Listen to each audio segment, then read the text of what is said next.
لانا رجعت فتحت السالفة مرة ثانية. أتوقع صار واضح لكم الحين مين مهووس بالثاني. صراحة يا جماعة هالإنسانة صارت مرة تحزنني. يعني هي سوت الهوشة هذه كلها وغدرت وقلبت على صاحبتها علشان تطلع ترند، وطلعت ترند، ما حننكر هذا الشيء لأنها بالأخير تهاوشت معاي، بس كان ترند سلبي عليها. يعني هي بدل ما تزيد خسرت إلى الآن أكثر من 200,000. غير كل هذا الكل عرف حقيقتها وعرف إنها إنسانة غدارة، فحيصيرون ينتبهوا منها ويفكروا 1000 مرة قبل ما يصاحبوها. لسه في أشياء كثير حتخسرها بالمستقبل، حنشوفها مع بعض. خسرت وحتخسر كثير، مسكينة. أقول لكم شيء، أنا كنت عارفة إنها راح تنزل هذا المقطع وعارفة إيش راح تقول فيه بالضبط، علشان كذا أنا ردي جاهز من بدري. وكمان في مفاجأة حقولها لكم بنهاية المقطع، بس خلينا نرد على الأكاذيب اللي قالتها نانا ونكشفها لكم للمرة التريليون، وبعد كذا أفاجئكم بالسبرايز اللي حتسويه نانا قريبا واللي انكشف لي كمان. أول موضوع تكلمت فيه نانا كان موضوع أمي والاتهام بخصوص كلام اللي انتشر عني عن اني تكلمت عن ام تالا الله يحفظها. هذا الكلام غير صحيح. يا نانا انت كذابه، انت تكلمتي عن امي وانت عارفه انك تكلمتي عن امي. اساسا السبب اللي خلاكي تفتحين بث باول يوم جيت فيه لامي هو انك تتكلمين عن جيتي لها. كان كل بثك اساسا عنها، وحاولتي انك تدخلين شادن بس وقتها ما قدرتي. هذا الشيء اللي خلاكي تقفلين البث وتخليها هي تفتح بث وتدخلين انت عندها كضيفه. بعد ما دخلتي عندها قمتوا انتوا الاثنين تدخلون ناس من مستواكم، واللي كمان قاموا يتكلمون عن امي، كنتوا تتكلمون عنها كلام غير لائق. وانت لو ما كان عاجبك الكلام هذا ما كان ضحكتي زي ما حنشوف الحين. احس في يوم من الأيام راح تسوي فلوج جايه تزور امها ولا تجيب لها الضغط. احسها بتسوي في نهايه الحلقه اكتشفت ان امي مو امي، بسوي تحليل. هلا البنت تعرفون ان امها كانت تصيح، بس ما كانت تصيح من الشوق، كانت تصيح من الندم ان هي إن جتها بتقول الحين طاحتني محتوى. ابلش. يعني انت يا نانا لو شايفه انه الام شيء كبير وصعب انه ينذكر بالخلاف اللي بيني وبينك حاليا، انت ليش كنت تضحكين على كلامها؟ انت لو مو مؤيده لهذا الشيء انت كان طلعتي صح ولا لا؟ كان قفلتي بثك بكل بساطه، وعلى الاقل كان نهيتي عن هذا الشيء وسكتيهم، كان قلتي لهم لا تتكلمون عن هذا الموضوع خلافنا مع تالا مو مع ام تالا، صح ولا لا؟ لكن انت كان عاجبك وكنت مؤيده لهذا الشيء وكنت تضحكين عليه لاخر لحظه وانت تضحكي ومشاركه معاهم. متى بديتي تنكرين هذا الشيء؟ لما انا طلعت وتكلمت فيه وشفتي انه كل الناس يهموك. الناس اللي زي كذا اللي يتعدوا حدودهم ويجيبوا طاري الام، هذول ناس ما يخافون من الله، هذول ناس يخافون من الناس، يخافون منكم انتم. عشان كذا انا ردي عليهم يكون قدامكم انتم علشان الكل يعرفهم ويعرف حقيقتهم. لازم حتى اللقطه اللي حطتها بمقطعها كانت مقصوصه، انا حاطه اللقطات كامله بالمقطع اللي انا منزلته. ثانيا السبرايز بموضوعها كان انها حاولت تقلب الموضوع هذا علي وقالت اني انا اللي تكلمت عن امها. حرفيا ضربني وبكى سبقني واشتكى. شوفي يا نانا، انا وانت عارفين اني انا ما اجيب طاري اي شيء الا لما انت تبدأي وتجيبي طاري. امك بالذات انا كنت متجنبه تماما اني انا اتكلم عنها من بدايه الخلاف لنهايته، ما بديت اتكلم الا لما بديتي انت تتكلمين. واساسا حتى لما تكلمت بمقطع واحد بس، وببدايه المقطع ايش قلت؟ هذا اللي قلته.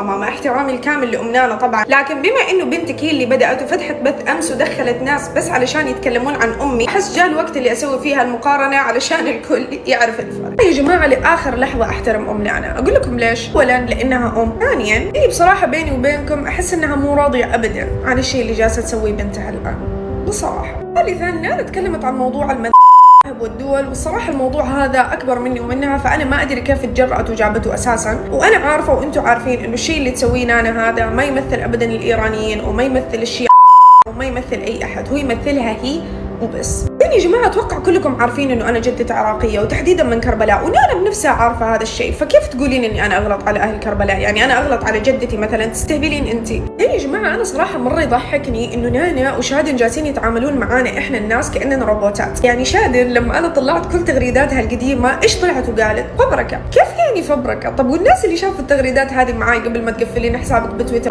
وتهربين، يعني هذول ايش؟ هذول مو بشر؟ ترى كلنا شفنا وكلنا عارفين الحقيقه. ولا نانا اتذكر نانا ببدايه الهوشه لما ما كانت تناديني الا يا الفسيخ، كانت حرفيا تتريق على دولة اللي تعتبر اكبر منها. الحين جالسه تتكلم عن انه أنا مشكلتي معاها شخصيا لا يخص العائله لا الدوله لا الدين.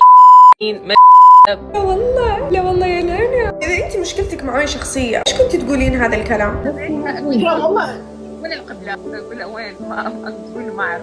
قلت طب اعطيني سجاده ما عندها؟ كيف بالقرآن؟ تطلع معاها جابت يعني ما كان عندها القرآن بس جابتها في المقطع. ايش كنت تروحين لفانزاتي؟ تخيلوا يا جماعه لاي درجه وصلت فيها بجاحه هذه الانسانه، كانت تروح لفانزاتي تقول لهم انه تالا ما تصوم ولا تصلي وتخاف من صوت القران. يلي ما تخاف من الله. يعني يا جماعه مقطعها هذا كله كوم، وموضوع النقطه اللي انا حتكلم لكم عنها الحين هذه لوحدها كوم ثاني. حرفيا انا لما شفت دانا تتكلم عن هذا الشيء انا فطست من الضحك. هذه اللي ما تخاف الله دخلت في جماعة حرام. هذه أعراض شرف ونسب. من متى نحن نتكلم في الأشياء؟ والله نانا انت ما جبتي طاري الشرف وهذا ايش؟ لا. السبب الحقيقي اني قلت ما بي انام جنبك انك كنتي تتحقيني، كنتي تتقربين مني بشكل غريب. اتركينا من هذا المقطع هذا. طيب هذا ايش؟ والشيء الثاني، ليش ما تقولين لمتابعينك يا المسكينة الحفلات الليلية اللي كنت تخرجين مع نص اللي مسوي نفسه واقف معك بس عشان اللي انتي عندك فضايح منه، اللي انا شفته بعيوني التنتين، كلنا عارفين ليش واقف معك.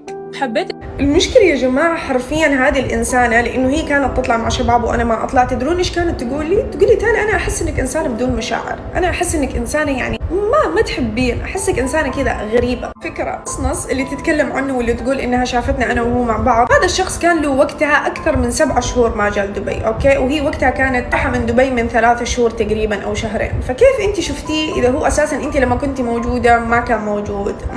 بس أبشرك هو حاليا بدبي، وأول شيء سواه أول ما جاء هو إنه رفع بلاغ عليه. تعرفون إنها إنسانة كذابة، إنسانة ما يفرق معاها إنها تتكلم عن الأم، ما يفرق معاها إنها تتكلم عن ما يفرق معاها إنها تغدر بصحبتها، ما يفرق معاها الشيء. يعني أنا لما أتكلم أنا ما أتكلم إلا بإثباتات وأدلة، لأني أنا ما أقول إلا الحقيقة، مو مثلك أختلق سيناريوهات. وعلى فكرة أنا استشرت المحامية وأذنت لي بهذا الشيء. عموما هذا أكبر دليل على إنه أنت فعلا كنت تطلعين مع شخص أمك كانت على دراية بهذا الشيء. الفويس اللي حتسمعوه الآن. بابا تقول انت بنت الاصول والدعم فيك كل الرجال طز فيهم ولا واحد وقف، واللي وقف اللي انت تسويها حتى بالكلام اتصال تليفون الخرا الخايسين ما يسوونها.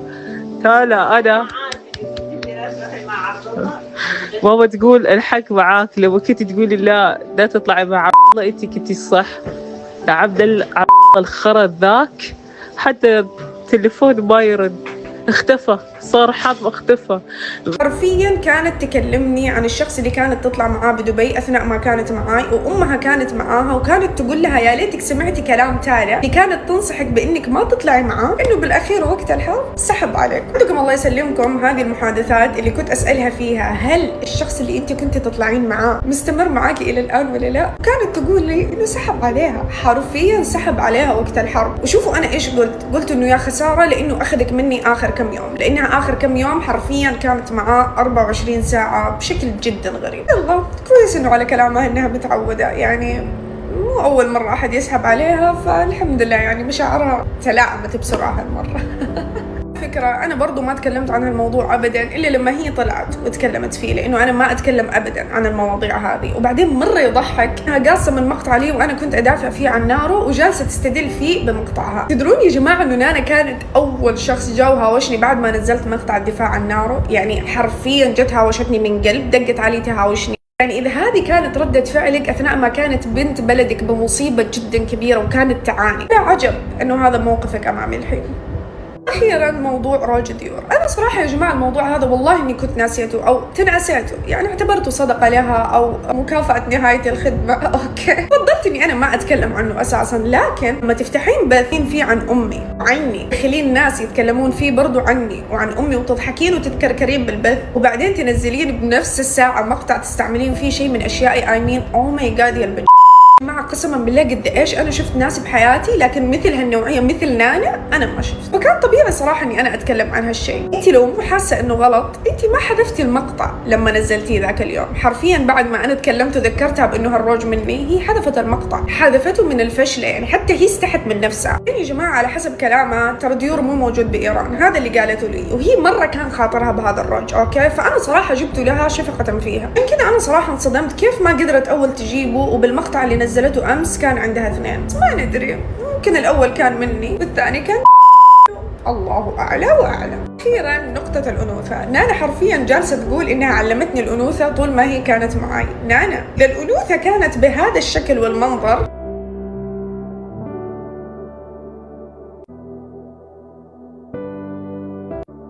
فانا ما ابغى اكون بنفس انوثتك. اخيرا الموضوع اللي بقول لكم هو او السبرايز عن نانا، انه هي ترى هي على فكره قفلت قناتها القديمه على اساس توهم الناس اني انا قطعت رزقها. اوكي، طبعا في عالم القنوات الحمراء إذا أنت قفلت قناتك بنفسك فصعب جدا إنك تسترجعها. علشان كذا إيش سوت؟ فتحت قناة جديدة. سكرت لي حسابي راح أفتح حساب جديد.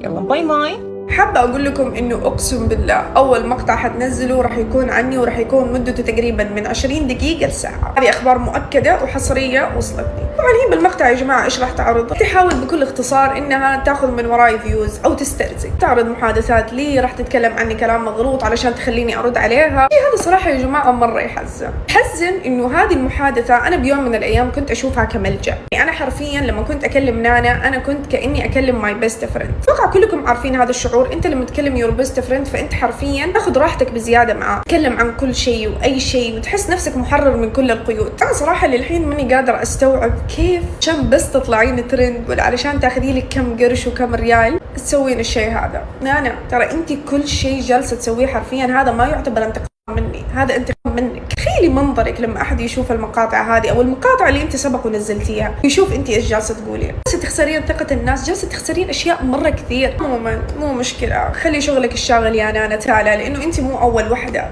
تنهوس فيني. وانا خليني استاذنكم يا جماعه لاني رايحه الان اشيل الاكستنشن وافاجئكم بالنيو لوك. بطلي تمثيليات، حرام هذا اللي تسويه، خافي ربك. ماي جاد